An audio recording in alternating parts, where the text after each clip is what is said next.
Aujourd'hui, nous sommes sur la zone de Bouznera, province de Beslimane. On est sur une parcelle expérimentale du maïs.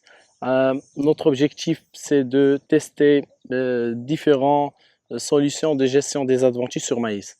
Aujourd'hui, on est en train de trouver des solutions concrètes pour un défi majeur que rencontrent les agriculteurs marocains, c'est le problème des adventices ou bien des mauvaises herbes sur maïs. L'idée, c'est de tester différentes solutions et évaluer l'efficacité et sélectivité par rapport à la culture principale, que c'est le maïs.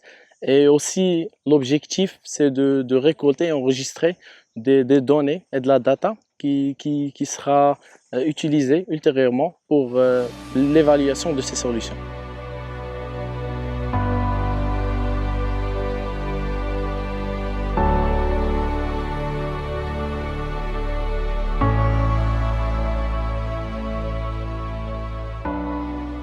Chez Bayer, l'innovation ne s'arrête pas au laboratoire. Elle prend pleinement son sens lorsqu'elle est testée et validée dans les conditions réelles d'exploitation, comme vous pouvez le voir aujourd'hui. Et cette approche justement terrain permet justement d'illustrer concrètement comment la combinaison de solutions agronomiques, de protection des cultures et d'outils digitaux peuvent justement répondre aux réalités agricoles locales. Et effectivement, une innovation n'a pas de valeur que si elle est pertinente et applicable sur le terrain. Et j'espère que vous le verrez justement aujourd'hui. On est en train d'évaluer différentes approches de gestion des adventices sur la culture de maïs. Par contre, pour des raisons de confidentialité, je peux ni vous citer les types de produits, ni leur composition ou bien dose. Concrètement, une journée de recherche sur terrain, c'est beaucoup d'observations. Alors, trop d'observations et l'objectif, c'est de donner perspective à de la data. Et on capture de la data, on l'enregistre et par la suite, toute cette data, elle doit être analysée et capturée pour avoir des données factuelles sur nos solutions. Alors une innovation, elle devient réellement utile lorsqu'elle répond de manière concrète au final aux enjeux quotidiens de l'agriculteur. Par exemple, sécuriser ses rendements, optimiser ses ressources et mieux gérer les risques. Et cela suppose justement qu'elle soit adaptée à des conditions locales, testées en conditions réelles et accompagnées par des recommandations pratiques et agronomiques.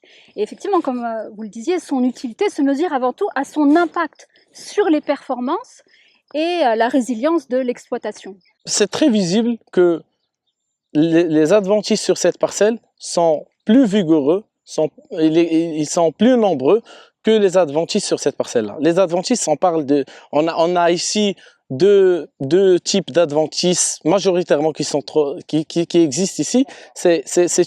Là, on a une adventice graminée. C'est la Setaria viridis, c'est le nom scientifique. Son code, c'est 7 Et on a le pourprier. Le pourprier, c'est cette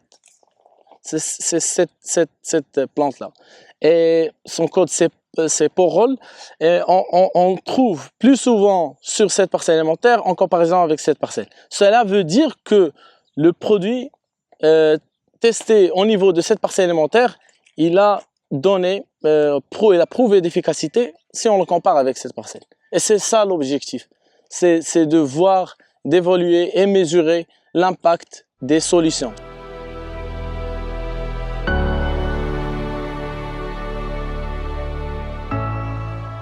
L'investissement R&D au niveau global, si on prend les 3 divisions ensemble, donc Bayer Crop Science, Pharmaceuticals et Consumer Health, on a un budget R&D qui équivaut à près de 6 milliards d'euros.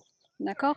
Et quand on parle juste de la partie Crop Science, on est à 2 milliards d'euros au niveau monde. En fait, les priorités d'innovation sont étroitement guidées par les besoins du terrain. Donc, on a des échanges, bien sûr, avec les agriculteurs, les partenaires et justement, les essais en conditions réelles permettent justement d'identifier les enjeux clés et d'adapter les solutions en conséquence. Les agriculteurs, toujours, ils nous surprennent. notre vie de tous les jours en tant que responsable recherche et développement, on apprend beaucoup par les agriculteurs. Ils nous donnent aussi une autre perspective d'évaluation. بالنسبة لهاد التجارب اللي كنشكرو السي معاد اللي كيجي كيوقف معنا حتى هو على التجارب ديال الدواء.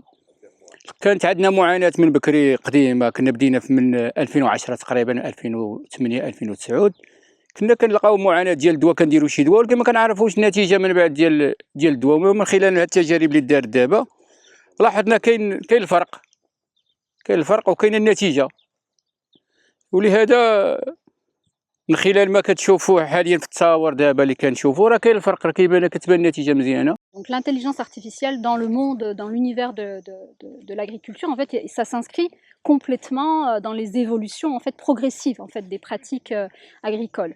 Et justement en apportant, comme je le disais, des outils complémentaires à ce qu'on offre déjà à l'agriculteur.